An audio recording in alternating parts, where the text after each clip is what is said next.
And we are live. Welcome. Hello, everyone. Hope that you're joining us live, but if it's not, that's okay. Welcome to the official pre-Cosmic Encounter tournament show / podcast. If you are watching this live, you get to watch it. Is it MP4? I guess when it's a video, I don't know. Later it'll be MP3, so you'll be able to see this as an audio podcast as well as a visual video podcast and show. I will be your host for the evening. My name is Josh Consalvo. You probably already know that. So basically what we're doing tonight is we're going to be talking about the Cosmic Encounter Tournament. I've already done this pretty much in writing over the course of the last 2 weeks, so it's very top of mind for me. But you're going to get to hear from people that are not just me, and that is the good part. So we're going to talk about strategies, the players, just Cosmic in general, some stories, just wherever the conversation takes us. It's going to be a lot of fun, and we hope that you enjoy this time. I'm sure that we will. So what good would this be? As with any other podcast that I've ever been involved with, would it be? How good would it be if I was just by myself? That would be a waste of my time and yours, because you could come over to my house if you wanted to hear me talk. So first, we have two co-hosts tonight. This is the first time in Cosmic Encounter show history, Cosmic Encounter tournament show history, I guess. Is that what I said? Anyway, that we have more than one guest. If you've listened to the podcast with me and Jenny, it was kind of a jumbled mess, but it was a lot of fun. Last year, this next guest and I did a podcast, and I think it went over really well, which spurred on us doing this one more time this year. So my first guest is a two-time Cosmic Encounter tournament finalist. His average in pool play is at top of the charts at 5.2. He is entering his 6th year. That means he has played in every single Cosmic Encounter tournament there's ever been. It is Christopher Griffith. Chris, are you there? Hey, everybody. Yes. I'm glad you're here. I think there's a bit of a lag. It's okay. How are you feeling tonight, Christopher? I'm doing well. I am very excited to be doing this video, this podcast, whatever we're calling it. Like you said, I've been in every Cosmic tournament, and they've been a ton of fun. It's pretty much the highlight of my year. So, yeah, if not highlight of your life.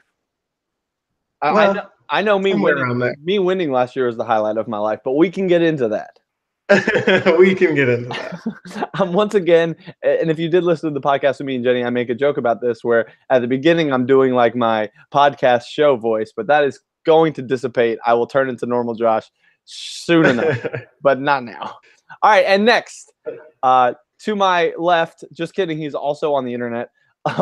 We have another two-time finalist with the second highest all-time average in pool play in history. That is just behind my lovely wife, Jenny, who has a perfect 1.0 in 2 years. It's a little different because this person has also played in 5 years of the tournament. So he's played in every year. So we have 3 hardcore veterans of the tournament tonight. But that average being 4.6, which is incredibly high and incredibly impressive. Recently engaged. He proposed to his girlfriend, Allie, just days ago in beautiful Disneyland in California. It is Ian Wrestler Strickland, whatever last name. You know, this is a good time to ask about that, Ian. What are you going to have your name legally changed when you get married? I am, yes. Okay. Anyway, Ian, how are you feeling tonight? I'm feeling pretty good. First time vlogger, I guess, so a little nervous, but all right. Yeah. Ian has some note cards, so that'll help. That means he's going to have good things to say. I'm just making it up. Well, let's go ahead and get into this. We don't want to waste your time. Actually, I take that back. We kind of are. We directly want to waste your time. We specifically are wasting your time tonight. But, we have one live viewer. I can see that. So whoever's out there watching, glad you're here. So we're just going to get into it. We have some topics that we're going to go over tonight. We're going to talk about kind of just Cosmic Encounter in general, how it works as a game, how it works as a tournament, before we really dig into some of these players that that I've talked about a lot already, but we're going to just get some other people's opinions, that being Chris and Ian. But my opening question for discussion, and I'm going to then shut up and let other people talk, is what makes I guess let's go to Ian first. What makes Cosmic Encounter as good of a game as it is? I think what makes it such a good game, and as good a game as we're making it out to be, is that no two games are ever exactly the same. Like there's so many aliens that you could be, there's so many tech cards, space station combinations, and that's just the game mechanics that make it different every time. But every time you have different players playing and they're at different points in their life when they're playing, right? And so you have different dynamics and different mindsets of each player every game. Yeah, that's good. I agree with that a lot. It's like, I mean, the alien variety could be enough to sell you on it, but that's a good point. I never thought about that. Like, depending on where you are in your lives, like I'm definitely playing Cosmic Encounter very differently than I played it the day we picked it up. Chris, what about you? Yeah, I'd agree with all of that for sure. I think also within a game, just there's so many opportunities for things to happen with so many elements now with all these expansions. You can't count anything in or out. There's no guarantees. There's any moment there could be a new twist, a new turn, and kind of shake everything up. Yeah, I agree. I agree with all of that. A thing I've been kind of harping on as I've thought about this and I've written about it is just is exactly what you just said. Just the fact that at any point in time in the game of Cosmic Encounter, you have to pivot and you have to change and you have to adjust. I think that's one of the many things that make Cosmic Encounter great, but I think that's what makes a good Cosmic Encounter player, and that's kind of things we can get to later. But what makes Cosmic Encounter good is it's just a social experiment disguised as a wacky alien space game. And maybe that's me, romanticizing this game way too much, but that's what I love about it. And so just from that, like we have this really great game, but why does it work so well? At least we feel like it works so well. I don't think the rest of the world has gotten to this point yet. I think they need to. But why does it work so well as a tournament? What is so special about 4 hours, 5 hours of playing over and over and over again? Anyone? As a tournament, I think just like you're saying, there's so many hours of play that you really start to kind of get to know these people really well and their strategies, and you kind of, I don't know, just create this environment where that's all that's going on. So you're hyper focused on the game, and you can kind of really get to your highest or best point of playing Cosmic. And to add to that, each year we basically have experienced players playing. Like there's no first-time players for the tournament because we don't want to have to explain the rules each game, right? Right. And so people who are experienced, they know the game well, and this makes for interesting dynamics each year because we've had different players every year, and just each game within each tournament, there's different dynamics because we don't play with the same people every game. We switch it up in the pool play. Yeah, and even in that, you have different players in each encounter, in each game, in each tournament. That, I mean, that's, putting it on a pretty micro level, but like every moment of the Cosmic Encounter tournament is different. But I like what you said, Chris, that like we all become hyper focused. It's interesting. Like it's almost like you get put in a Cosmic Encounter bubble.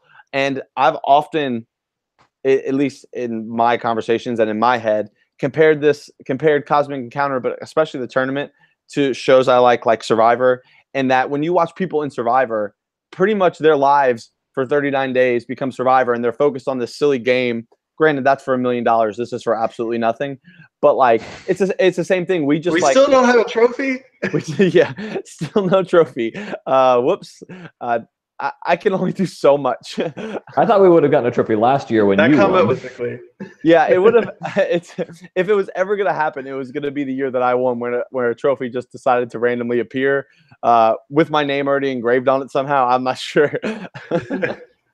But yeah, like we do become hyper focused, and all of a sudden we step in those doors. The PowerPoint rules are read, and we are in this zone in this Cosmic Encounter tournament. And up to this point, games have been stressful, games have been intense, but the spirit of gaming has been high every time, I think. Absolutely. So obviously we love this thing. We love this tournament. So to you, there's 3 of you that are rookie players to the tournament. Luckily that, like Ian said, we don't allow people that have never seen the game of Cosmic Encounter before, because that would just be a nightmare.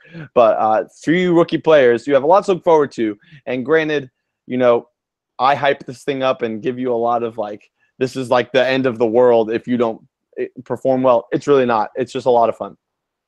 So Chris and I kind of did this last year when we talked about the Cosmic Encounter tournament, but we talked more about tournament moments. I think it's good, and I haven't even like given thoughts to this, but I can pull from, I mean, we all can pull from a million different stories of what just favorite moments of Cosmic Encounter. Like, it could be from the tournament. It may not be. What is just some cosmic stories that you have that we can, and likely for the three of us, we were all there for it, or at least some combination of the three of us. So we'll all be able to probably, you know, add on to these stories, which I think is going to be good. So anyone, favorite, not favorite, but just a Cosmic Encounter story. Well, one that comes to mind immediately is just like a quick one-liner. Drew was playing as the alien Sting, and he wanted to do a thing, and he said, "I'm going to do this, for I am Sting." It's interesting. Drew has some of our most quoted gaming one-liners between for I am Sting. They both have to do with naming yourselves. For I am Sting, and we were playing a game of code names where he goes, "Raise a guy." Yes, that is a great one. Chris? I think one of my favorite Cosmic moments was an 8-player game where we were playing teams. And so if anyone's never played teams before, the way it works, well, you have partners. Each of the partners has to reach 5 colonies, and then the set of partners wins when the second or both reach the 5th colony. And this was a really, really good game. We were playing at Sonic, actually. And Josh, you were my partner. Yes. And we had sort of come ahead, and we were both at 4 colonies. And we had somehow managed to either, I think it was your turn. You were the offense. And you felt really confident, but we were really worried because there were 6 people we had to defeat. And so we kind of were talking it out and trying to figure out, okay, can we win this encounter? What are we going to do? And so we felt really good. Like, we finally had the right strategy, and we're like, awesome, we're going to win this game.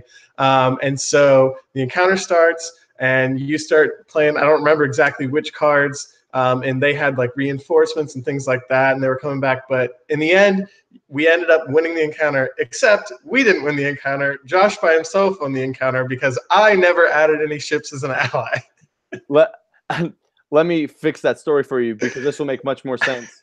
I was actually the main player on defense, and everyone was coming, the rest of the table was coming in for the win, and I needed your help to defeat the rest of the table. But they all remember, they all realized that you didn't help because it ended the game. Because I remember, because it ended the game because they all jumped around, ran literal circles around us because that they had defeated us in just an absolute. We had brain farts, and you did not put chips in the encounter to help. Yes, that is. Yeah, that was one of my stories that I had.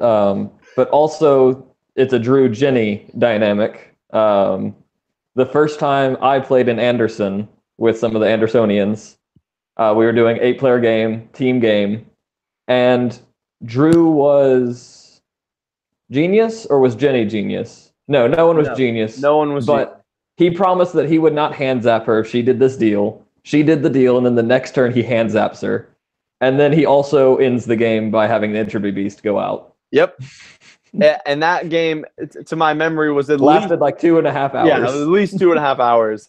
Man, that it's funny. Those 2 stories are in my like top moments of Cosmic Encounter, because and both times I was a epic loser in them, which speaks highly to the game. But like mine's a kind of unconventional, because I've been thinking I might as well mention one about the tournament. So if you go on the website that I spent way too much time working on, you can see a post I wrote, which was basically combing through every year of the tournament, the history of the tournament. And I was trying, my objective, I don't know if it necessarily comes through in the blog post, but my objective was to maybe tie stories together from maybe year to year, maybe within a tournament. And I actually kind of discovered a couple interesting things that I hadn't otherwise thought about, and how some things do tie over from tournament to tournament. Every tournament is its own like entity in a lot of ways, but we are humans and we live by our experiences. So like, obviously some things are going to carry over. But one storyline that is very prevalent in all of our lives that have been involved in this Cosmic Encounter tournament. And I think it's if you take these two tournaments back to back and you pull them out and you forget about everything else, it's a very compelling story. And that is the story arc, the fall and rise and eventually fall again, but we're cutting that up, of Sarah Williamson. And that is so. Sarah very famously was the first ever player eliminated. And I kind of thought about it today. The only way that we have to eliminate someone is if we have 12 people. 13 people, we wouldn't have to do it. 14 people, we wouldn't have to do it. 11 people, we wouldn't have to do it. 12 people is the only version of the tournament where we have to eliminate someone because of the numbers. Because otherwise you can still have semifinals of 6. In 13 and 14. Anyway, Sarah was, I don't know if people remember this, but was dead tied last with Ethan Robb in the pool play. It wasn't just her. She was, and so Destiny had to decide who was going to move on and who was going to be the first player ever eliminated. And in the most wonderful moment of all of our lives, Sarah Williamson was eliminated before the semifinals, which had never happened before. 99.9% of players in the Cosmic tournament make the final or make the semifinals. That's just how we've set it up. But sure enough, Sarah had the low of the low of being eliminated before that could even happen. So, and as much as we love to rib her about that, she comes right back up the next year. Well, not right back up the next year. And we had a long year, just kind of like we do this year between tournaments, because I was living somewhere else and couldn't really get back home as often. So there was probably close to a year and 4 or 5 months between tournaments, to which we've never let Sarah hear the end of it in that time span that she was eliminated. Like literally, I'd just like go up to her and say it and be like, "Hey, Sarah, you were eliminated by," and walk away. And so the next year, without going through all the details, you can read about it. Sarah wins the tournament, which is pretty epic. And there's so many interesting things about that tournament. I'm going to get into it a little bit. And I write about this, but I was very fascinated as I was writing because there was a lot of interesting things in that tournament, the one that Sarah won, and but all the interesting things kind of run through Sarah, with the exception of like really Jenny's whole tournament. She was the number 1 seed. She played a great pool play. She was inches away from winning that finals, but Sarah took it from her. There's a really interesting storyline about how we sent Eric to the finals and the semifinals in an attempt to extend the game, and essentially that paved the way for Sarah to make the finals. And then of course the whole finals game and everything that came down to the wire, with Bradley needing to know whether having to decide whether to let Jenny help him, effectively choosing which person was going to win the tournament, and he pick Sarah because he hoped that it would extend the tournament. We've talked about this a lot. We talked about this last year, but I think it's still, as an overall story arc between the tournament prior and that one, seeing Sarah go all the way to the bottom and then all the way to the top, and seeing all those little storylines in between run through Sarah is really fascinating. Do you guys have any perspective on that? I just rambled a lot. Well, I mean, I was, if I remember correctly, part of that finals game. Yes. That Sarah won? Yeah. Yes. And so I remember talking it through with Bradley, like in the middle of the game, saying, you can either let Jenny win now if she teams up with you, or you can not let her win, lose this encounter, and go to Sarah's turn and hope that she can't actually win, or that there's something we can do to stop her from winning. And so he did that, and then Sarah ended up still being able to win on her own, like you have to do in the finals, but still being able to win with us having nothing that we can do about it. And so it was kind of a catch-22 that Bradley was in. Yeah, and Jenny mentions to me something about you, Ian. I don't remember the exact details, but something to the effect of, one of you had a card that the other person knew about that would have enabled Jenny to steal one of Sarah's cards, and it became public knowledge that Sarah had the 40, which was the card she eventually won the tournament with, and you stopped her from being able to take it from her in some form or fashion. I don't recall that, but that may have been because I didn't want Jenny to use that then to win. Right, which she would have. Because she would have done, yeah. Right. So I was hoping to extend my chances by not letting Jenny win immediately and hoping I can do something later about Sarah. Yeah. That, I mean, and in general, that's our most exciting finals game. Still, a year later, having played another one, that one really takes the cake as one of the most interesting and the most competitive, because you really had 5 in every tournament, or in almost every finals. There is at least someone in the finals that you kind of like turn your head at and you're like, how did you get here?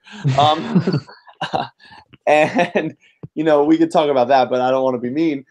But that tournament was not the case. All 5 players were very good, very experienced, knew what they were doing, and the result, kind of, was a Showed good one. that, yeah. Yeah, showed that. Any other stories? We can go on forever about Cosmic stories. Just the fact that we didn't let Sarah keep her trophy for a year.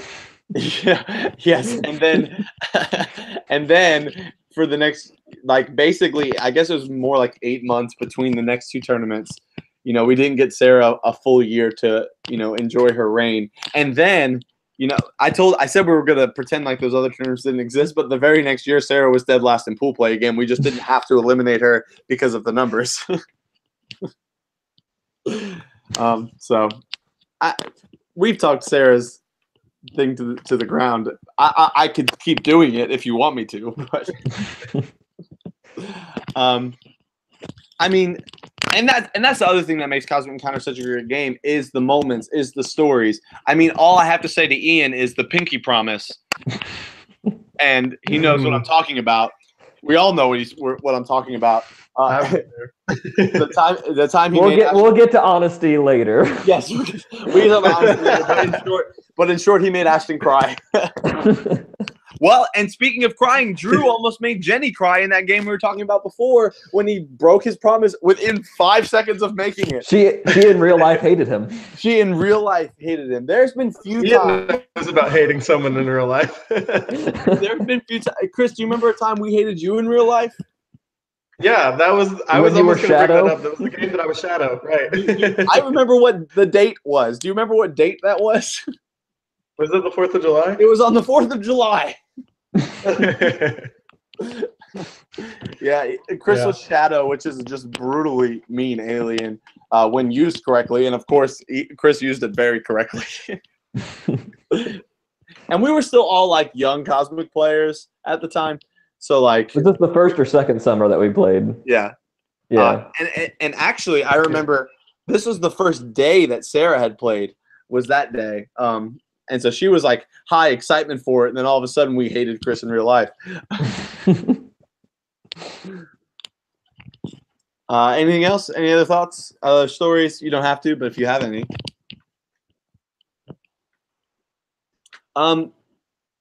Just a side note before we move on to kind of our next little topic, we do have 2 live viewers right now, which is awesome.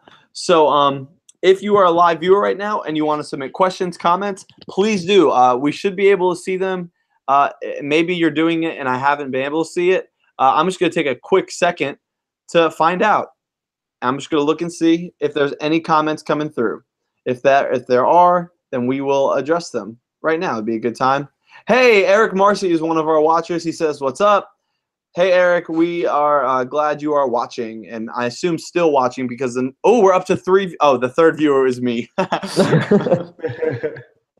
I just got really excited. We had 3 viewers, and then realized one of them was me. So, all right, let's move on. You guys still with me? Yep. It just got really quiet. Yep.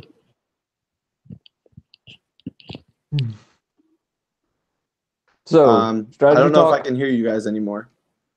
Can't hear? Hello? Oh. I can hear Ian. I'm sorry. I'm so dumb. I'm really so dumb. Yeah. All right, viewers, you want to know how dumb I am? I couldn't hear them because I hit the mute button on my computer. All right. So now we're going to kind of get into a little bit of Cosmic Encounter strategy, which is kind of not a thing because the strategy of Cosmic Encounter is assess the situation and figure it out. Win the game. Yeah, win the game. But I think there's some things that we can pick through a little bit. And my first question that I wrote is there such thing as I wrote tournament strategy, but is there such thing as strategy in Cosmic Encounter? Of course, the answer is yes. But is there I'd say there is strategy because people have plans going in whenever they go into any kind of game, especially tournaments. But no 2 years are the same, so you have to be ready to improvise when things don't happen the way you expect them to, like when that alien didn't pop up or that hazard card never came. Like you have to be able to improvise and mold and change your strategy as you go. You can't just have a set stone strategy that is unchangeable. Right.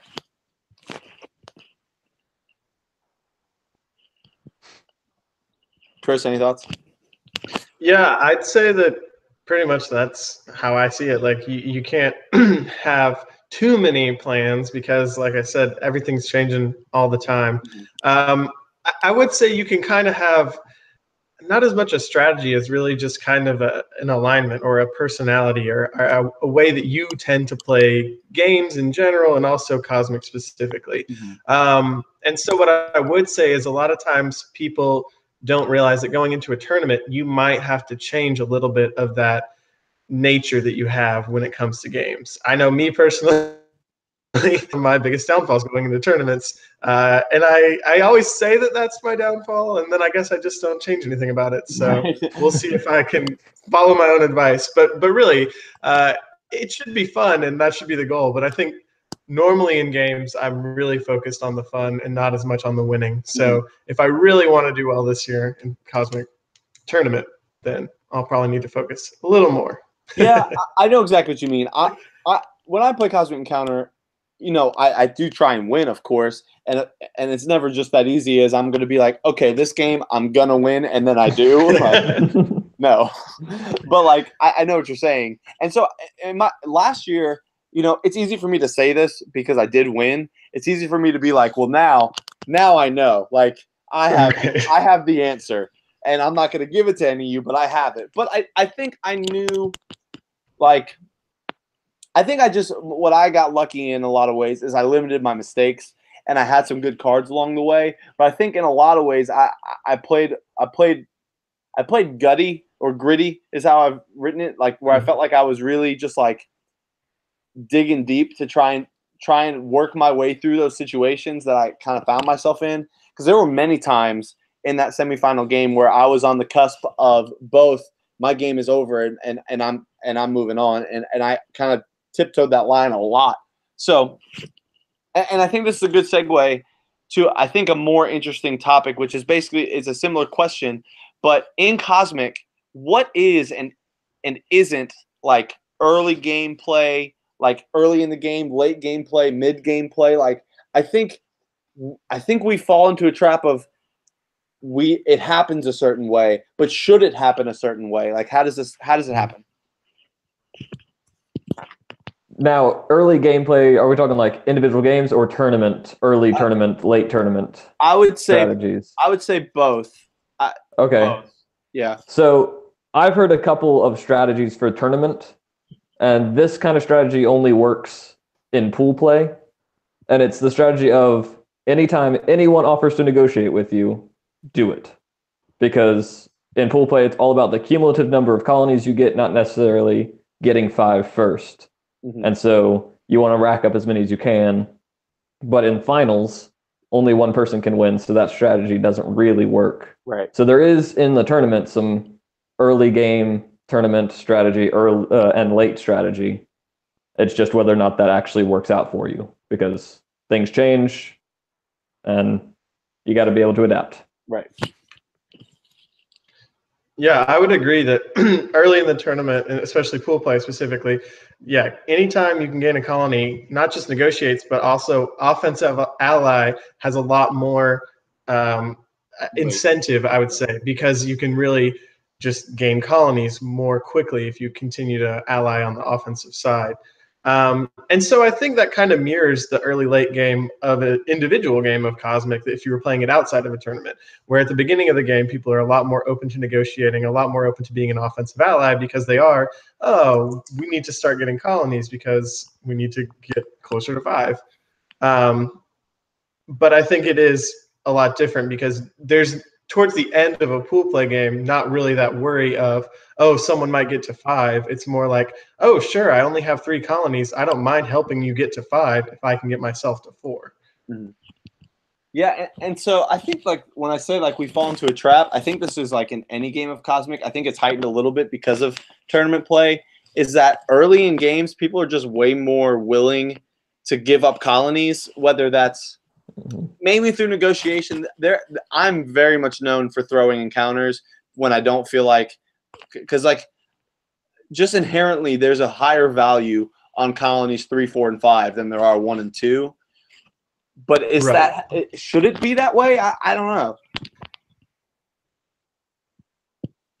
I don't feel like it should be that way, but I feel like it always just is, because that's just how minds work. That's just how our psychology works, is just we're going to want to get to the higher numbers first, so we're going to help anyone that will help us get there, not think about defense. We'll say, okay, I'll save this good card when I'm playing on defense so that I can then use it on an offensive counter. And then that lets people get colonies on you when you're defense.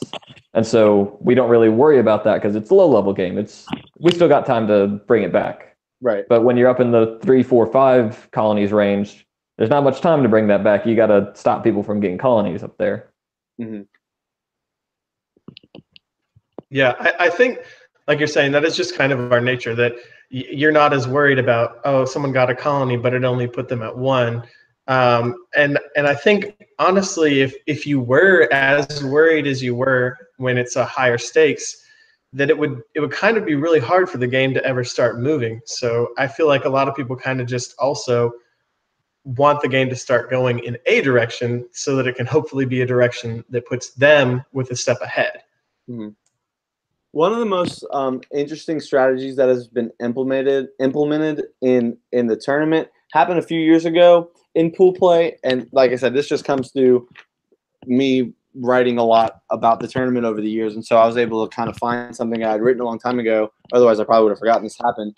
But there was a pool play in, I think it was the 3rd year, but it doesn't really matter, where Ashton really devalued almost every colony when she, allowed a couple players in a couple different games to win a game on their own in an effort to keep everyone else lower. I guess that is valuing colony high in some ways, but devaluing her own colonies, and that I'm going to stay with the rest of the pack in this pool play situation. One person's going to jump up, but at least it's not everyone. Well, that's interesting. As long as you're getting like middling colonies and not staying exactly with the pack, that could be an interesting strategy.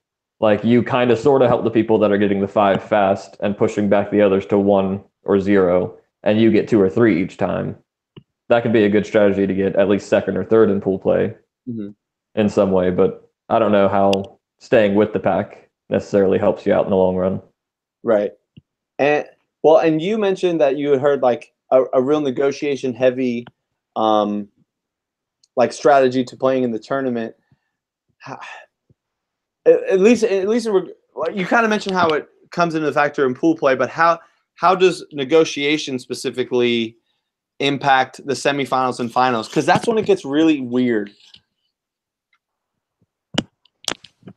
I think in semifinals it affects it because you've got people that are starting to distrust everybody because they want to make sure that they are the first 2 to finish in semifinals.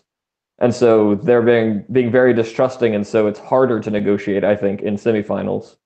And so when you do actually get to negotiate, you have to choose whether or not you're going to lie, because then that gets them later in that game to either trust you or not trust you, and maybe want to take you to be the first 2 to finish, or to be like, I really don't want to face this guy in the finals. I'm going to make sure he doesn't get to the finals. Right. And then, when you start negotiating in the semifinals, at least my mentality a lot of times when I get in those games is who am I taking to the finals? I live under the assumption that I'm going to make it somehow, but who am I taking with me? And, sometimes you find yourself in a first encounter negotiation and you're like, okay, it's that person, I guess. and that's just kind of sometimes how it goes. It rarely works out that way, but like, you know, mentally you're thinking, okay, I've now made a pact with this person based on Hopefully they're thinking the same thing. Yeah. Right. But then you mentioned negotiating in the finals. That I'm not sure how that works strategically. Since only one person can win, maybe people are willing to negotiate to get to 3 and 4, and then you have to do the hard thing and just either betray or be able to win on your own. Hopefully you've got that 40 or that morph plus all your reinforcements or whatever. Mm-hmm. And so negotiating, I think, in the finals is a little less important than it is in pool play and to a certain extent semifinals. Mm-hmm.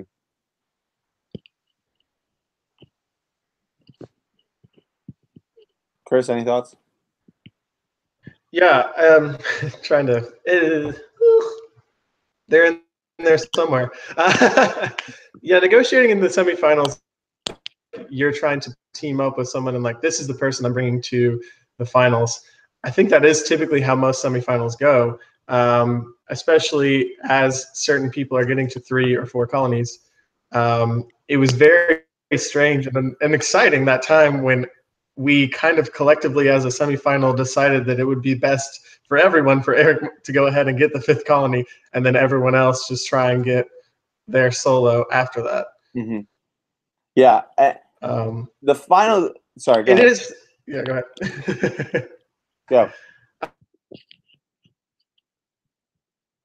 All right, I'll talk. Yeah, like, so we get to like the finals. Ian is right about the finals. The finals are so weird. I cannot like put a finger on what makes the finals as weird as they are, but they're just inherently weird. And that's and I could put a little finger on it. It's that there can only be one winner, and so everyone's going in knowing that the social game here in the finals is lesser because I have to outthink you and I have to outplay you more here, just because of how this goes. So therefore, negotiation is going to happen less. But you know, at that point, if everyone's staying in lockstep, and we lost Chris. Chris will be back soon. We can keep talking without him though. Ian, are you still here? Yes, as far as I can tell. Yeah. We'll get Chris back here in a minute. But so when we get to the finals, it's like, what do I even do? It becomes more about your cards, which is kind of unfortunate because I love the social aspect of Cosmic Encounter. But that's how it goes, and the highest value, even more so, is on that 5th colony. And so I don't know. I'm kind of going. I'm not saying a whole lot, but let's take a moment while we wait on Chris to come on back on board with us to see. I'm going to check in to the chat on our page and see if Chris to come on back on board with us to see. I'm going to check in. We have a couple. Bradley and Eric have both joined us. They might be our watchers. I'm not sure. They're just kind of bantering between each other in the comment section, so that's fun. We lost Chris for good. He's not even on my screen anymore. That's okay. We've never done this before, so Chris. Well, just to keep you up to date with why Chris is actually gone, he texted us and said that he left us because his computer had to update. Oh, that might take a while. And so who knows what that means. That just screams to me that he has a Mac. Oh no, he has a PC, not a Mac. Because I've had my old laptop was a PC, and it would just randomly decide on a Tuesday afternoon to update itself. Yeah, they tried to get it to update like when you're least active, but it never actually works out that way. You're always in the middle of something, and then it's like, oh, we're going to update now. Bye. Comment section update from Bradley. He says, I'm not bantering. I'm telling you to change the date. He said, do the tournament next weekend. Sorry, that cannot happen. I would love for it to happen, but it cannot. let's at least keep talking. Yeah. About Cosmic Encounter. What else you got, Ian? Any other things that can be about that we can transition to our next topic and get Chris back in when he gets here? Well, the next topic we start to talk about should be honesty, I think, because we go from negotiates. How does being honest and what is honesty in Cosmic, right? Is there a absolute truth, an absolute honest Cosmic player, someone who has never betrayed someone or never lied on a negotiate or anything like that? And I feel like since Cosmic is a social game, and it's only slightly less a game of deceit, like it's still a game of deceit, but it's mainly a social game, that there are very few, if any, 100% honest Cosmic players every time that they play a game of Cosmic, right? Because like we already mentioned, the Pinky Promise, I had made a Pinky Promise with Ashton that I would not betray her in this negotiation, and then I did it for the win. I betrayed her so that I could win. Right. And like that's just kind of part of the game. Sometimes it's fun to win on your own. Right. Right? You don't want to always win in tandem with someone or win on a negotiate or something like that. And so it's just the nature of the game. You want to win at all costs, especially in the tournament with the finals.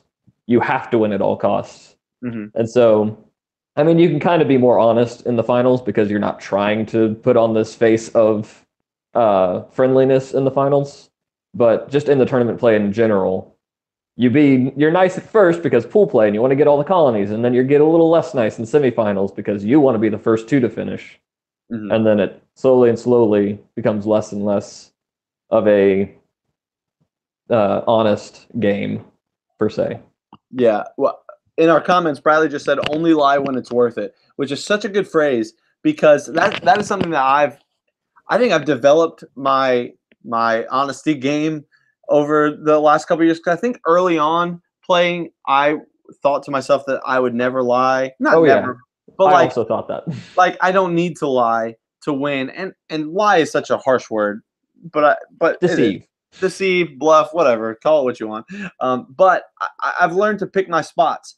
I don't have a formula for what the right spot is to lie. I think that is all such situationally based because I think a lot of times when I pick my spots, I feel like it is generally recognized by the table at large that it was a good spot to lie. Not always, especially by the person or persons that I've betrayed in that moment, but like there's reasons to get someone to lie to you, and I'm the one that kind of coined the term. There's no coined the strategy of there's no reason to ever lie on defense. And you know, in Cosmic Encounter, much like the English language, there's an exception to every rule. Mm-hmm. But I think that is like a cosmic truth is that you should not lie on negotiation on defense because, I mean, just in short, the only thing you gain is the other people losing a ship. Right. That's the only thing you gain. Right. And when you negotiate on when otherwise you would have gotten nothing. So if you win, yeah, exactly. All you gain from winning that encounter by yourself is them losing their ships. You get absolutely nothing, barring some kind of card or whatever. But like, you know, if you're on defense and someone offers you a negotiation and you feel like it's a good time to negotiate, you should take that negotiation because otherwise you get nothing. In this case, you can get, you know, a colony in best case scenario, and if not, some cards or whatever, you know. And sometimes the honesty goes even further. And there have been times where I have intentionally negotiated with someone only to just quash them, or not quash them, but like deny them a deal instantly. Because I think that's this is interesting. This is one of the few situations in Cosmic Encounter where you almost have entirely have all the control in your hands. Because once you get someone to agree to negotiate with you, and that has been put to, you know, and that actually happens, they both play negotiate cards, then, you know, both players essentially have all the control, but especially if one of them is intending they're going to negotiate, the other one has all the control because, you know, if you're willing to give up 3 ships, you can just tank someone's game. In fact, I was playing in a game this weekend. We were playing with Maddie and Parker, and a situation like that came up where Maddie and Parker negotiated, but I told Maddie, as an outsider, just trying to in that moment just trying to kind of teach some things as to what would happen if you do certain things. I said, Maddie, why don't you just – and Parker had like maybe 2 ships not in the warp. It was something crazy. And I said, Parker, why don't you just – or sorry, Maddie, literally just deny him a negotiation, and you lose 3 ships, but you have most of yours. And Parker has almost nothing. You will deplete him to basically nothing if you just deny him a negotiation right here. And that's an interesting way to use negotiations and to not necessarily be deceitful. Like, you did want to play and negotiate with them, but you didn't necessarily want to actually negotiate. Right. And so that kind of goes back to Bradley's, like, pick your times to lie or deceive, right? Because if you're just going through every game and you're always lying, then no one is ever going to want to negotiate or want to team up with you because you are always lying. You're always deceiving. Right. So that's why I say it's more of a social game than only slightly less a deceitful game, a bluffing game, right? Because if you get on the bad side of other players, you are not going to succeed in the game unless you just have the best cards ever. Mm-hmm. Well, and so Eric just posted in the comments a good question. I think this is a good transition. It's not really a transition. It's just anyway, I'll just say, he said, how do you guys manage / strategize the potential cross-game grudges in a tournament setting? I think Chris is back. Hold on, we'll answer that question once we think Chris is back. Welcome back, Chris. I'm back. Chris, we've been talking while you were gone. We've been talking about just honesty and negotiation, and Eric in the chat has posed this question that we're going to tackle right now. He says, with lying being built in, how do you dudes manage / strategize the potential cross-game grudges in a tournament setting? That's a good question. I'll kick it off. I have an answer because I've always been of the thought process that every single encounter in a game of Cosmic Encounter is very important, whether it's the first or the last. And, you know, any encounter can make or break you, because you can always look back to an encounter in a certain game and say, that's the one that lost me. If I had that one back, maybe I would have won it. So even on a bigger scale, on a macro level, in a tournament setting, you know, one grudge could hurt you depending on who you end up playing down the road in the next game or two. So I think it kind of goes back to the whole picking your spots thing, because if I'm picking the right spot to betray someone, and like I said, that is recognized at large at the table as an okay move, I think that person is less likely to carry a grudge. I think it's not always the case, but I think they're less likely to carry a grudge. So I think you've got, like, it's all about picking your spots. And not only grudges carrying from necessarily encounter in each pool play game or semifinal game, but also from game to game and then from tournament to tournament. You also have to think about that. I know I try to, every tournament is a new tournament, and I try to be like, all right, everything that's happened before this never happened. This is a completely grudge-free tournament, but it never actually happens that way. Yeah. Because you remember things. I'm glad you said that, because since the last tournament, Eric Hooker has not let me hear the end of it, and how I, apparently stabbed him in the back in the semifinals and couldn't get him to the finals, which is not how it happened. But in his mind, it is. And I'm very afraid that going into this tournament, he's going to maintain that grudge. And so how do you manage it? I guess in this case, Eric, in a tournament-to-tournament, grudge, I will take winning a tournament for maybe a grudge here this year. But in terms of a whole tournament, you've really just got to pick your spots and pick your people to lie to. Yeah, and be sociable. Like, try to be a little bit more charismatic and friendly when you're betraying somebody. But not too obviously. Right. If a person knows why you did it, other than just you doing it, I think that helps. If they can kind of see your logic, your reasoning. Right. And agree with it. Sometimes they don't even have to agree. I feel like specifically with Josh, because Josh always has a reason. If I've been in a situation where maybe me and Josh have somehow been allied for some reason, But then down the road in a game, Josh decides to do something that kind of, if there's a reason behind it and I can see where that was, even if I don't agree that it was necessarily the right move, if I can kind of see that he had some type of reasoning other than him just being directly malicious. Yeah, you're right. And that's, I hate to, Cosmic is not a game you can put in a box. Figuratively, you literally do put it in a box, but figuratively, you can't put it in a box and say it is made up of two components, social and tactical.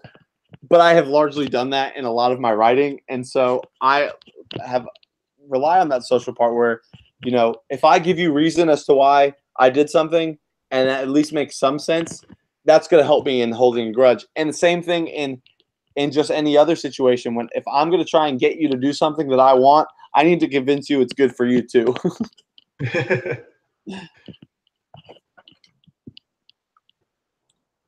Any other thoughts on honesty, Chris? We didn't really get your thoughts on honesty as a whole. As a whole, so first I would say that this is a game, and so going into it, you kind of have to approach it like that. It's not real life, and it's kind of understood that people are going to be playing as a game. They're not going to be taking it that seriously. So there is the point that deception or dishonesty is going to be introduced, even if that's not necessarily what they would normally do in real life, obviously. And so it just kind of, it isn't black and white. It's more of a, depends on the situation. And I think if you take things too seriously, they just start to develop. And so I'd say that each person's a little different with how seriously they're going to take things, and that kind of determines their actions and also their reactions to other people. Yeah, I agree with that. I think that's good. Ian, any thoughts? I think I'm almost ready for us to move into talking about some of these players. Yeah, some player analysis. So I said this before the podcast with Jenny. I'm going to say it again now. I think it's important to note that the players that we are going to be talking about can and often do change. So just because we talk about them doesn't mean that they will or won't be there. This is likely the group we have, but it could change. It might not change. We may get someone added in. These things happen. That's how the tournament goes. But the players we do have, we can talk about them. And so I've grouped them up into 4 different groups. We have rookie players, which are only people that I know. We have sophomore players. We have players that are entering at least their 3rd year or more, and then we have the players who have played in every single tournament. So let me go ahead and do a quick little thing about these rookies, because if I've talked about them a lot, and I don't want you guys to hear just from me tonight, but I think that I have some important different insight than I had in both my writing and in the podcast with Jenny about these 3 players. I'll talk about Rachel first. I think I have not as much new things to say about her because I haven't gotten a chance to play with her again. We will get to. I should get to play with her again before the tournament because I know she wants to do that just for her benefit. She has a very little Cosmic experience, but I'm not worried about her. Basically, my analysis on her is that she is a gifted speaker. She knows how to use her words. The social game will be very prevalent with her. However, I've seen her in other games, and she has a quick wit. She has a smart mind. She is going to fit in very well as long as she gets the flow of the tournament. She takes no prisoners, and I am very excited to see how she is going to play in the Cosmic Encounter tournament. Based on her player bio, and for the rookies, I kind of just looked at their player bio that you had put up on the website to kind of get a feel for them. Based on that, I think she could be a contender because of her silver tongue and this being a social game. And that's a very valuable tool to have, is the gift of the silver tongue in Cosmic Encounter. Agreed. Anything to add, Chris? It's okay if you don't know who this person is. Yeah. The next 2 are my friends Maddie and Parker. This is interesting and something I had not thought about until I guess yesterday, the day before. We have never had a married couple play in the tournament, and now we have 2. How will that change dynamics? Well, let me tell you. For me, I think Jenny and I will be fine, but Maddie and Parker are very different in that we played a game with them just a couple nights ago where we threw the kitchen sink at them. They had played Base Cosmic Encounter and even bought Base Cosmic Encounter. And then I sat them down and I threw everything else at them so that they just kind of, like I said, threw the kitchen sink at them so that they would know what they were doing. And they picked up on everything well. They're going to be fine. And what I learned about the 2 of them is that they are starkly different Cosmic Encounter players.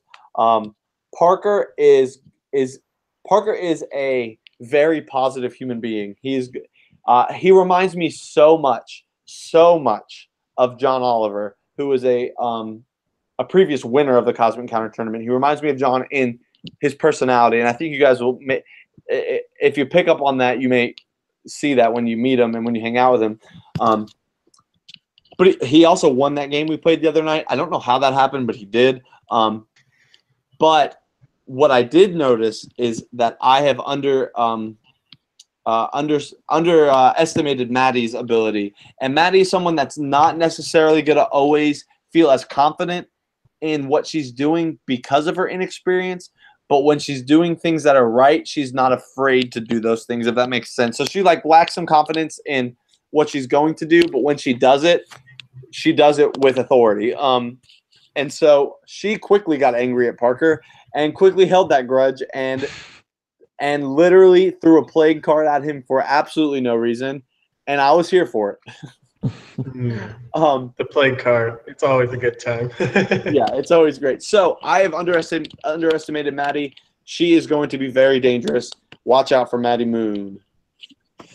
Yeah, and again, based on the profiles that you put up for them, Maddie, I think, might do surprisingly well, especially in pool play and maybe even semifinal plays, because States Villians, we are not going to know her very well. And based on what you've said, she seems to be a little bit less confident in what she's doing. And that might throw people off and be like, oh, she's not a threat. And then that will let her sneak up and join in on offense or negotiate with people. And that'll allow her to sneak into the higher ratings and get into the late game. There's a girl that played in the Cosmic Encounter tournament the first year. I don't remember her name, but she played in it. And I would say that Maddie is the better version of that person. You don't remember the name. You guys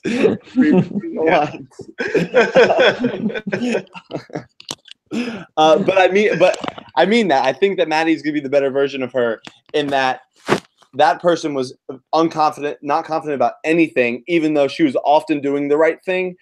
And Maddie is gonna have the higher confidence because she knows gaming more. And I think that people will see her that way. In that first tournament, that person was brought to the finals, kind of. It was a whole thing, but ultimately she was dragged to 4 colonies to get her, and then got her 5th one on her own with you, Chris, and then she was a non-factor at the end. I don't think in the finals. I don't think Maddie, if she makes the finals, is a non-factor. So I'm glad you guys are following me on that one. Took me a second. I got there. Yeah, same here. All right, so let's move on to, and unfortunately, this next group is also people that I know more than you guys do, but you guys have at least played with these people, so I'm going to let you guys at least go on what you remember. So we have the sophomores, the second-year players of Tyler DeSoto, Eric Hooker, and Joshua Gardner. Josh Gardner, I'm not sure if he'll be there or not. He's one of those guys that is on the edge. He wants to be there, but he doesn't know if he's actually going to be in Anderson when it happens. So jump on. Let's start with Tyler. Ian, what you got on Tyler? You have more experience with Tyler than Chris does. Right. So I've played with Tyler a few times. I've talked with Tyler. I've listened to his other podcast. But even though I haven't played with him very much, I know that he has a very keen mind just from other experiences I've encountered him in. And so he knows how to formulate plans. And since he came in last year, third place in pool play in his first Cosmic Encounter tournament appearance, it just proves that he has that keen mind and he is a contender. But that could also put a target on his back because his first year he did so well. Everyone's going to be like, oh, we got to get that Tyler DeSoto. Mm. Yeah, I would agree that when you do come in and do somewhat well, and you are a person that people can see has, like you're saying, the strategic mind and has gaming experience, that it does put a little bit of a target on your back, I would say. Especially when you have other groups of people. I would say that in a tournament setting, you kind of have the people that you know what to expect from and the people you don't know as much. And I think when you don't know what to expect, it kind of almost puts them in a negative light somewhat. That you're less open to that because you don't know what you're going to get. Mm-hmm.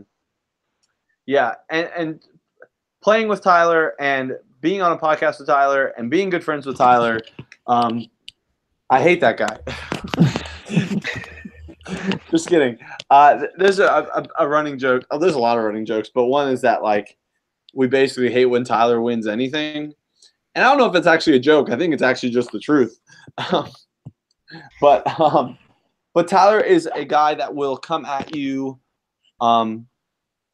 both strategically and socially with brute force. He's a guy that he has all the confidence in the world, and even further, he has most of the knowledge of Cosmic Encounter at this point.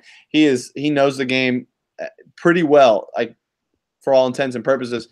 Even though he's technically, one of the more inexperienced players, that's hard to say because he's played a lot. And he knows this game. So he's a guy that's going to come at you with brute force, but not always. I think it's going to be more when he has his back up against the wall or has a plan that he is ready to, like if he has a loaded gun, so to speak, and he's ready to fire it, he's going to come at you hard with that. And he's going to, socially manipulate, but also tactically come at you. So, making predictions on these players is almost impossible. So there's no need to, but that's the type of player Tyler is. And I think with a year of tournament under his belt, he kind of knows, what to expect from it, knows how to approach different situations. He's going to be able – I've said pick your spots a lot, but he's going to be able to pick his spots a little bit better. Eric Hooker's number next. Number next. The next guy we're going to talk about. Ian, Eric, you've played with him. Yep. And similarly to Tyler, since he finished so high in pool play last year, I think he's just like that is going to have a target on his back. But I think Eric has a little bit more of the gift of gab and will be able to be a little bit more sociable, be able to interact and get on the good graces of people he may not know as well as the people he knows. And that's going to serve him very well, that being charismatic. Yep. Eric is... Yeah, I would... Go ahead, Chris. Yeah, I would just say, in my experience with Eric, in general, outside of the game, because I've only played with him last year at the tournament, but other times I've interacted with him. He's very sociable, and very much that will be to his advantage. Yeah, he's one of the most infectious personalities that I've ever met. From the moment I met him, and he hasn't changed for a second. And I've said this a lot of times over the course of the website, but Eric was one tiebreaker point away from tying for the number one spot in pool play, and that should not be lost on the fact that he didn't make the finals, because he was inches away from the finals and he just ran into wall after wall after wall, as I've said. So Eric is a guy that you watch out for him. He'll be fiercely loyal if you want him to be, and if you align with him, but at the same time, he knows what he's doing, and he's going to come out to play. And I think last year's experience of losing in that semifinal, he's going to put a little chip on his shoulder, and that may be aimed at me, and that's okay. And then, so I think, that's good on Eric. And then Josh Gardner, do either of you remember playing with him at all? I do not, and he didn't have a player bio on the website, so... I didn't? He doesn't? Nope. Oh, that is a mistake. Huh. I'm glad that you pointed that out. I'll add his player bio later because he has one that I've written. Chris, do you remember playing with him at all? It's okay if you don't. I don't. Okay, that's okay. So I can go on about Josh for a quick second. Josh is a guy that is a learner, and so if you call him out for something or if you show him something in the game of Cosmic Encounter, and I guess in life, he will set that in stone in his mind, and he will use that going forward. So that's dangerous in a tournament setting, especially if he's willing to learn from his own mistakes. Josh was a finalist last year. Josh was top 4 in pool play last year. These are things that also should not be lost on you when he comes into this tournament. I hope he's in this tournament this year because I think he adds a very interesting layer to the Cosmic Encounter tournament because he's a guy that also, like Rachel, but in a different way, does have the gift of gab and will talk you into the ground, but he's also competitive as ever. He will not stand down to an injustice or a rule thing if he knows he's right or if he feels strongly enough that he is right in a situation. So, and that stuff he uses to his advantage. He's not like a jerk or anything by any means. Josh is one of my good friends. But I'd watch out for him in the second year. But if of these 3, I had to pick one that fell off from last year because, Josh Gardner, Jenny, Eric, and Tyler were the top 4 in pool play, which is kind of crazy. But if I had to pick one of these 3 that was going to fall a little bit, might slip, I think it might be Josh. But, that's hard to say. All right, finally, people that you guys know almost equally to me, with the exception of my wife, I guess. So from here on out, we have largely the veterans. The main reason I have two reasons for putting them in these 2 groups. So this is like the 3+ year group, and the main reason I do that is because of Drew, and because he missed the second year of the tournament, because that's when he fell off the face of the planet when he had a girlfriend. And so to ostracize him even more, I've put him in this middle group. So while we're talking about Drew, let's start with Drew Williamson. Have at it. Well, since he won't listen because he doesn't like podcasts and hates all podcasters, we can just bash him, right? Yes. Yeah. All right. So I remember the first year we played the tournament, it was in the rules in the PowerPoint that we can't let Drew win. Yes. And I feel like that's carried over every year. And so that may have also put a damper on his power rankings until last year, or was it 2 years ago?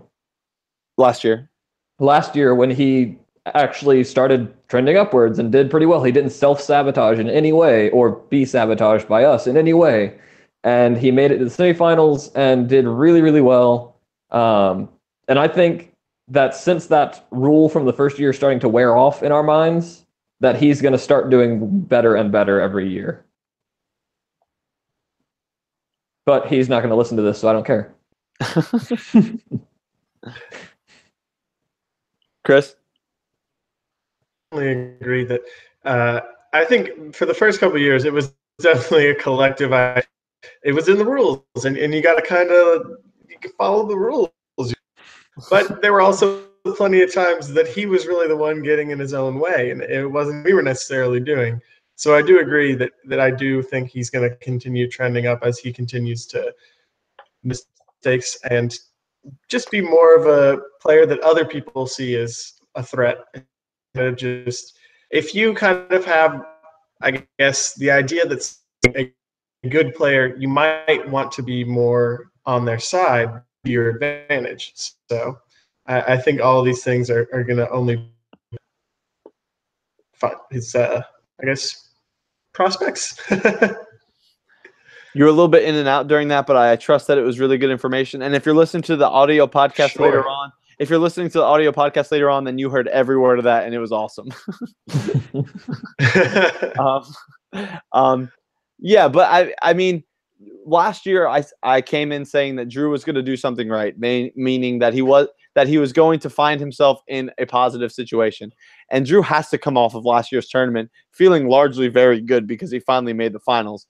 I mean, one of my favorite moments from all the tournaments is last year when Drew came bouncing out of the other semifinal table room into our game and said, Josh, I did it. I finally made the finals. And I mean, I'm genuinely proud of him for doing that. So, yeah, I think Drew has the ability to trend upward. Drew, and that's not because he had a good tournament last year, so to speak. Trends can be arbitrary, and largely in the Cosmic Encounter tournament, they haven't really been arbitrary. I don't think trends have happened, but I think Drew is capable in any Cosmic tournament up in any of the years he's played. He's been capable of doing well. He's just found himself making big idiotic mistakes that he couldn't recover from. And had he recovered from these giant mistakes, well, in fairness, these giant mistakes have been game-altering mistakes, ones that ended games or effectively ended games. So he hasn't been, and they're usually in the semifinals. So, take that as you will. Drew's a guy that can infuriate you, but he's also a guy that can play well if he gets his foot in the door. All right, let's go on to let's do Trey Robb next. Ian, what you got on Trey? Well, I think his player bio says it basically perfectly. He loves to make plans in his head, but he has trouble adjusting when curveballs are thrown his way. And that's just what Cosmic is just curveballs. So if he can not necessarily get out of his head, but learn how to adjust the plans that he makes in his head when the situation calls for it, I think he can definitely do a lot better this year and maybe even make finals. Because he has a strategic mind, he just doesn't always execute the best way in a adjustable situation. Yep. Chris, anything to add?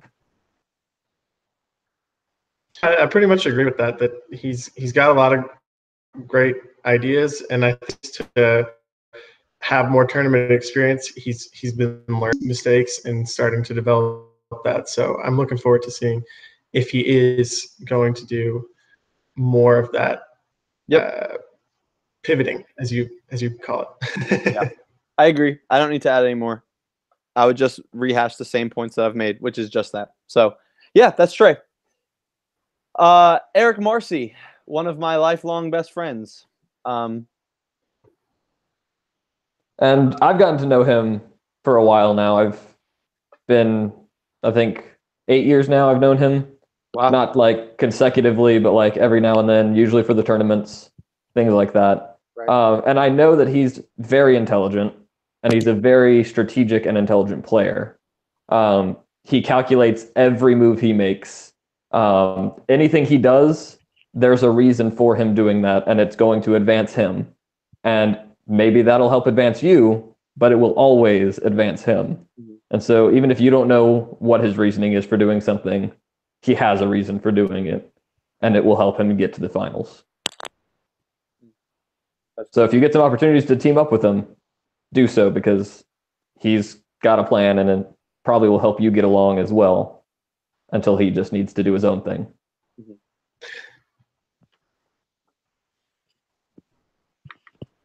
Yeah, I said this in the podcast with Jenny. I'll just say it again real quickly if you haven't heard it yet. But Eric Marcy is potentially the IQ-wise, maybe the smartest person in the tournament, up there with Chris. and if we measure it based on his academic accolades, he has his master's. So I don't know. That makes him smart in something. But yeah, so yeah, I agree. I think the difference maker for Eric is going to be whether he can turn it up in the fifth gear. I've kind of said that if he can not be afraid to burn some bridges along the way. I think Eric is not a guy that's often going to like turn his back on you, but I think he's got and not necessarily hurt people or like betray people, but if he's got to be willing to make larger moves for the benefit of his advancement in the tournament.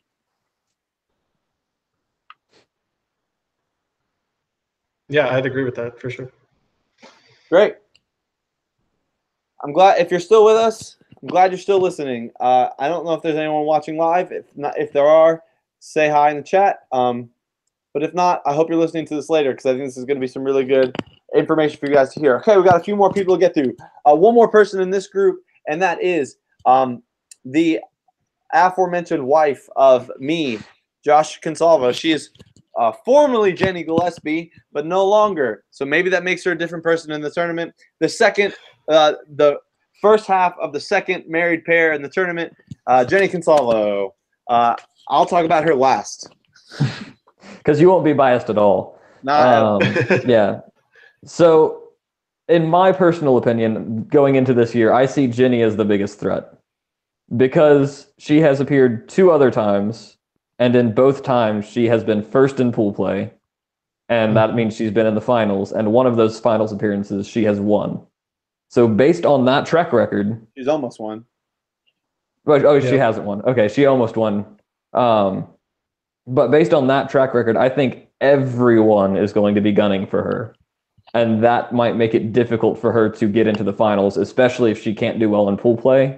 She's going to have to trudge through semifinals, and she's never done that before. Mm-hmm. But I think if she can get through pool play, that she's going to potentially win this year. Because she will have fought through pool play and will have earned her place.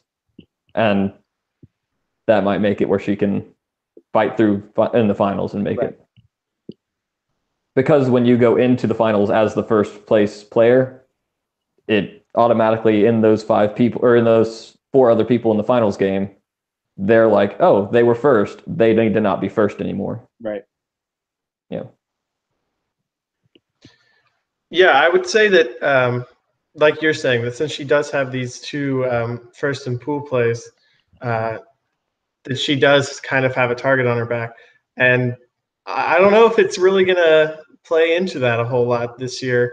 I know that being her first year, going into her second year, she didn't really, I don't know, come off as a threat. I feel like she just has a personality where people are not as enough, so they are still willing to ally with her in these pool play rounds. So it'll be interesting to see if people, after a second year of finishing so well, really do actively work somewhat against her. Yeah, it's tough because you want to say going in, oh, because this person's the biggest threat, let's go after them, but it often doesn't actually happen that way. Which I think is the thing that makes the Cosmic Encounter tournament so good. Often in Survivor, if you have a returning player in a season or a returning winner in a season, it's very easy to gun for them and very easy to get them out. I think that's not the case here because of, you have to play with the hands you're dealt. And so the situations may call for you needing Jenny or needing, whoever you deem is the biggest threat in any situation.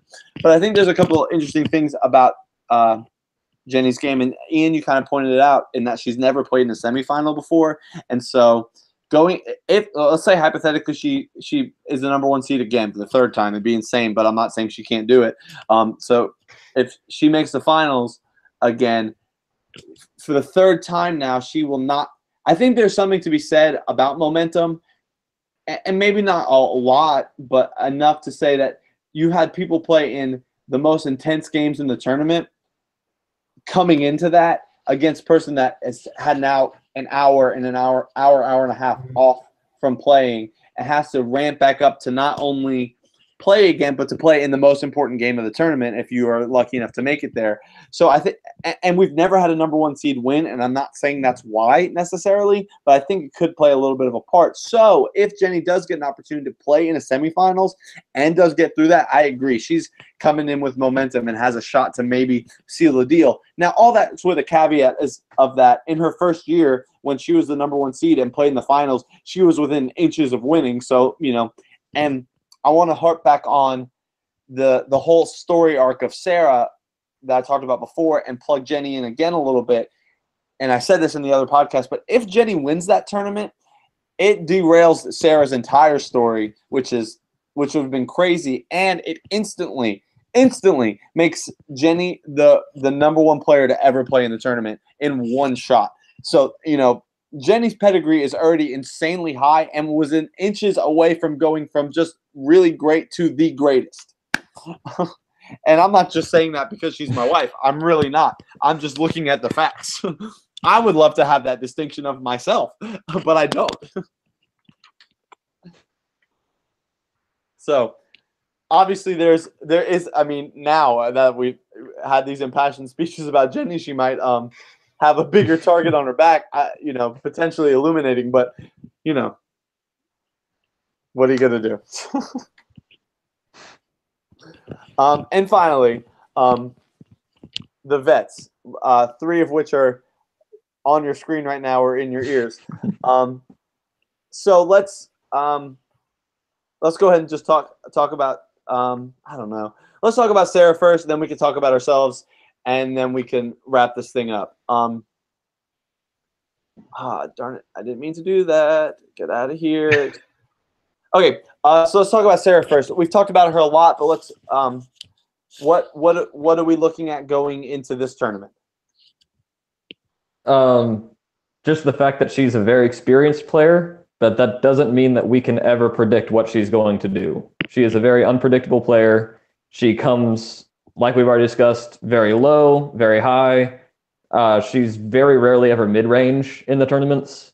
And so she's had a finals appearance that she won, but then she's also been the first person that was ever completely eliminated from the game. And so it's really hard to guess where she's going to end. So if she starts getting on a roll this year in pool and semifinal play, then I think she could take it again. But if she starts going downward again, then I think she might end in the bottom of pool play, not make anything in the finals. She's very unpredictable.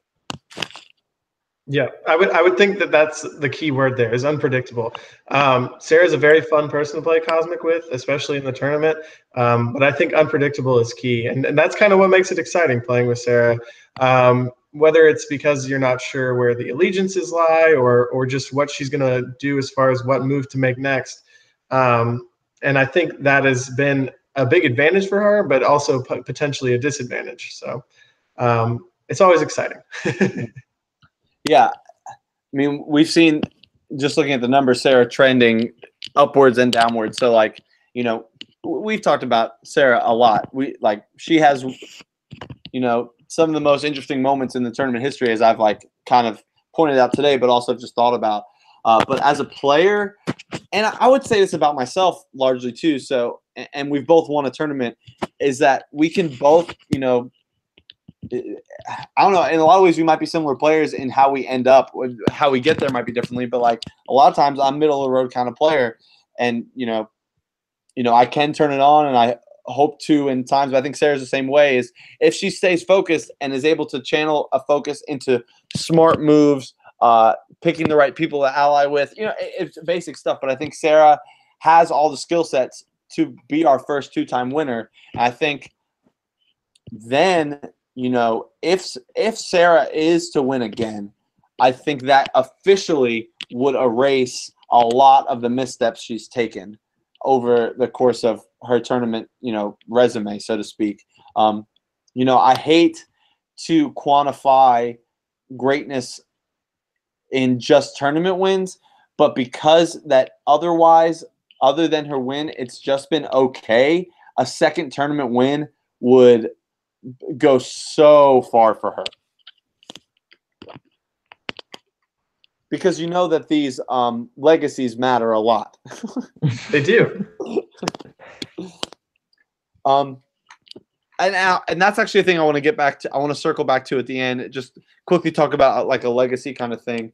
But let's quickly talk about ourselves. I don't want to do that too long, but it's fair to the people to know what to expect out of us. So, let's start with Chris. Talking about Chris, Ian, talk about Chris. All right.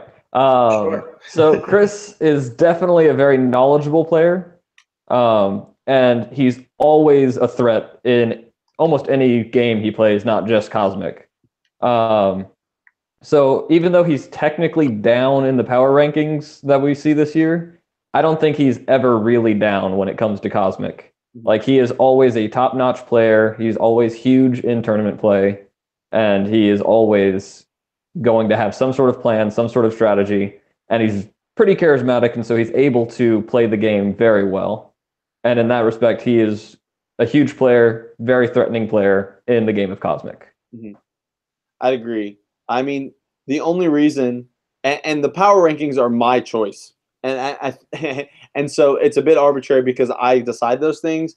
But I feel like I since I have all the data and information and so much logged, I can make kind of unbiased decisions. Granted, I put myself at the top, but that's only because like the data said so. The data said so only because I won, and that's what I usually do is put whoever won the year before at top.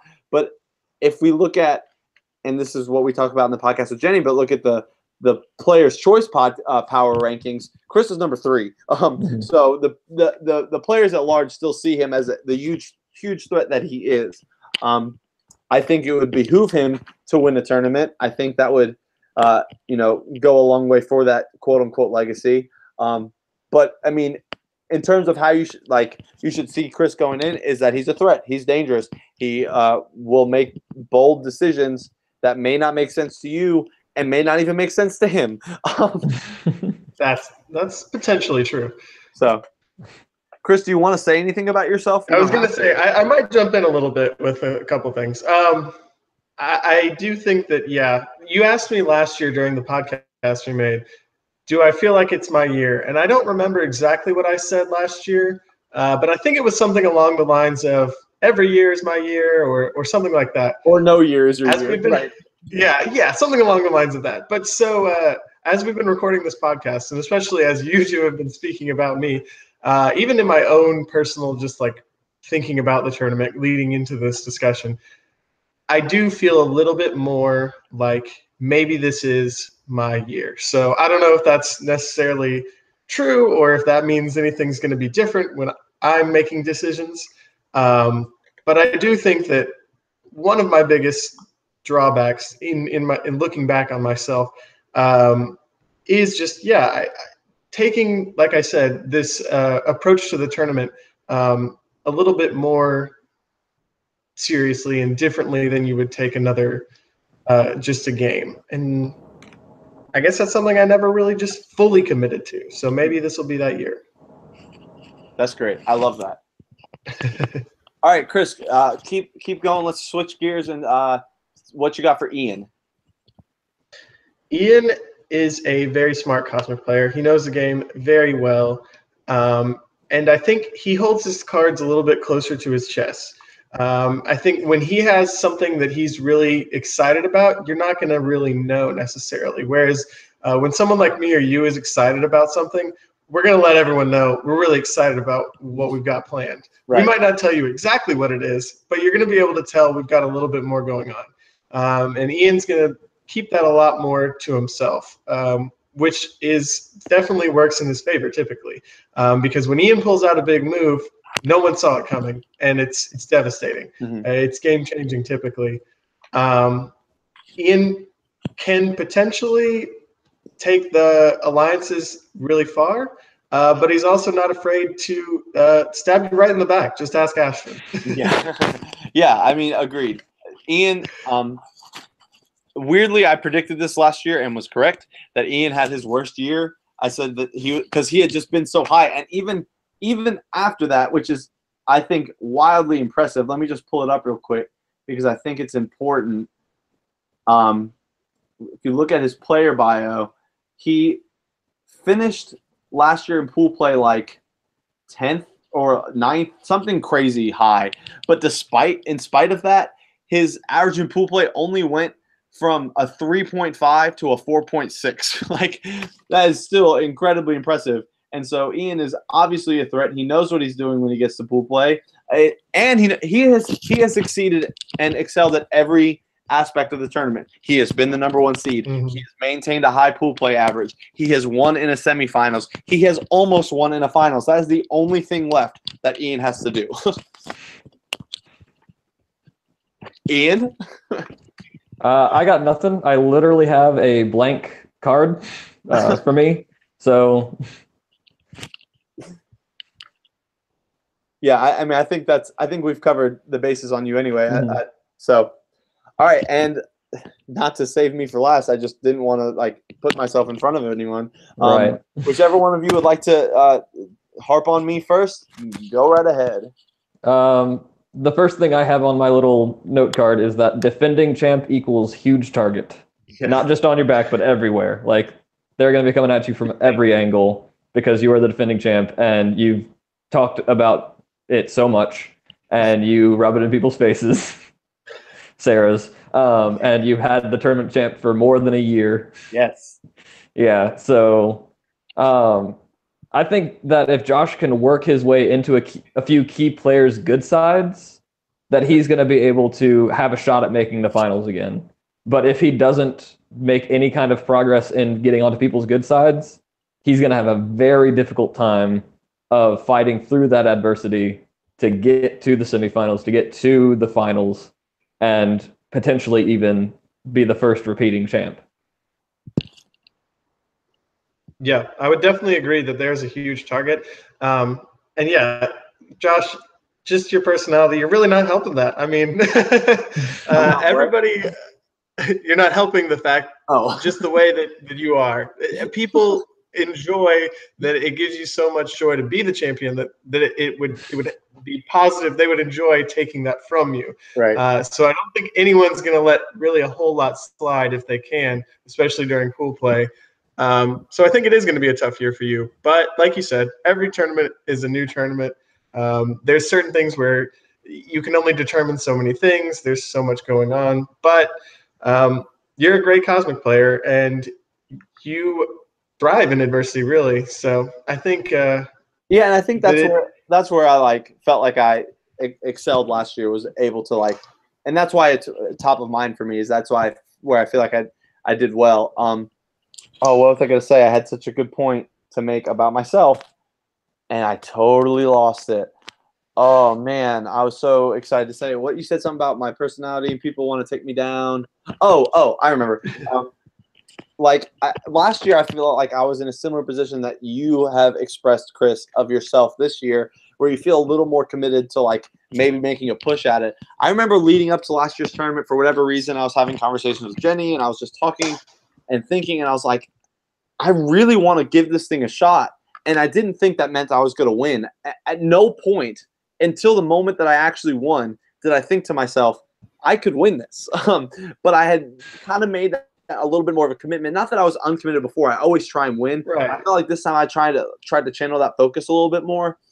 And therefore I went into it trying to win. And I think I feel the same way this year, especially at winning it once, and would love to do it again. I mean, in terms of, I just said Sarah's legacy would go straight to number one if she won a second time. I would love to win a second time. I think, it'd be awesome. I want to do it. If I'm going to play, I'm going to try and win. And I think I have the tools to do it again, but I've got to be able to get my foot in the door, and I've got to be able to find some opportunities to stay middle of the pack,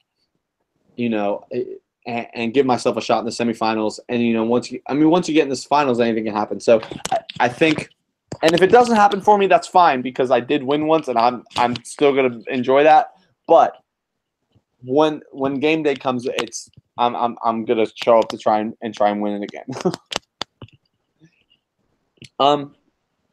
So yeah, those are our players. I want to talk about just one more thing or two more things just real quickly. First off, I have decided that this year, I wish I'd been doing this since the start, but I never knew, especially in the first year or so, that how many years this would be going on and that we'd still be doing this. I'd always hope so, but going into year 6, now I just assume that it's going to happen forever. But I think that this year, for the first time, I'm going to start tracking, at least in pool play. I can track it the whole way. I'm going to start tracking and recording scores from each game to then enhance our future statistics even more so. At least being able to, like, colonies per game kind of thing, tiebreaker points per game, because we have that information anyway. I might as well just have it. I might as well just write it down when it happens. I think that would be beneficial to us in the future. And I hate that those statistics are only going to be measured from year 6 on. But just like in Major League Baseball, there's a lot of statistics that they say this didn't become a statistic until this year. So colonies per game will not become a statistic until this year. And I think that's good. And I hope that's going to add some insight and some depth into the years to come. Because the only reason I haven't done it is because I'm like, oh, it doesn't matter now. But now that we've got this history, I want to be able to build on it. So you can look forward to that. And second, and I just wanted to quickly talk about about the legacy thing. Like, do you think that there are players, like, in like a word or two or a sentence or two, do you think that there are players that have – what are the top performances in Cosmic Tournament history regardless of whether they won or not? Jenny. Yes, Jenny. Yeah. I mean, that's definitely the first one that comes to mind. And I thought about this, and I think, Chris, that you would like strongly agree but hate to agree with this. Caleb Griffith. Is Caleb Griffith. Yeah. Would also have one of the strongest performances in tournament history, especially when writing about that. Just he had that whole game around his finger, that whole tournament. It was the first tournament, and it's such a unique tournament. It's the only tournament in history that a dominant alliance dominated the tournament and was consistent. Yes. That's never ever happened before. So that's you've got to very say. Strange. Yeah, that it was just an undercurrent that pervaded the entire tournament. Yep. And so I think so like between Jenny in both years, especially her first year, Caleb in that other year, and then Sarah's win, I think right now, and I hate to say this, but I think I'm going to put myself 4th on that list with my performance last year because I feel pretty good about it, but that's not for me to really decide. But I think those are the top 3. I don't know where I'd rank them. I may have to go like Sarah, Jenny, Caleb. They're kind of different, but yeah, I would probably put it in that same order. Do you guys have any other thoughts on those things? Well, speaking about like just players that are good, but you don't expect them necessarily to have been, and they aren't playing this year, Daniel Zika, anytime he's played, has done well. And that's literally, he only ever plays at the tournament when he plays. Yeah. So it makes no logical sense that he would do well, but we just all remember that Daniel Zika plays well when he's in tournaments. He has made 4 finals in 4 tries. But the thing is, like, I can't, in good conscience, take any of those performances, including his winning one, and say that deserves a legacy title on it. It shouldn't. I shouldn't say that all 4 were flukes. I shouldn't. But how could all 4 be flukes? I know, but I think they are. It baffles me. But I love Zika as a human, but like he comes in and asks, questions. What's this card do? Yeah, exactly. So, any other thoughts about anything before we wrap this up? We're almost at an hour and 40 minutes, which is kind of great. I think Drew has the potential to become a good legacy. If he wins finals. His story from going to all the way at the bottom to all the way at the top would definitely be a good story that continues over all the tournament years. Yeah, I had one thing written down. This is kind of off topic. And back when we were talking about the rookies, it felt more like we were talking about the players. And this was just something I wrote down as like kind of advice to rookies, but really to anyone. And the main point being that in a Cosmic Tournament, really anybody can win. And so we've seen rookies make the finals. We've seen people who are pretty new to the game win the tournament. And so the main thing being that if you come into that game confident, come into the tournament knowing that you know about Cosmic, you know what it is, you know how to play the game. Yeah, you got to figure out a little bit as far as tournament strategy, but come into your first game confident. And I feel like Jenny definitely did that her first tournament, and I think that really helped her. So whether you're a rookie or a returning person, come into your first game knowing that you could win the tournament and go from there. Right. Because at the end of the day, we're still just playing Cosmic Encounter one game at a time. Right.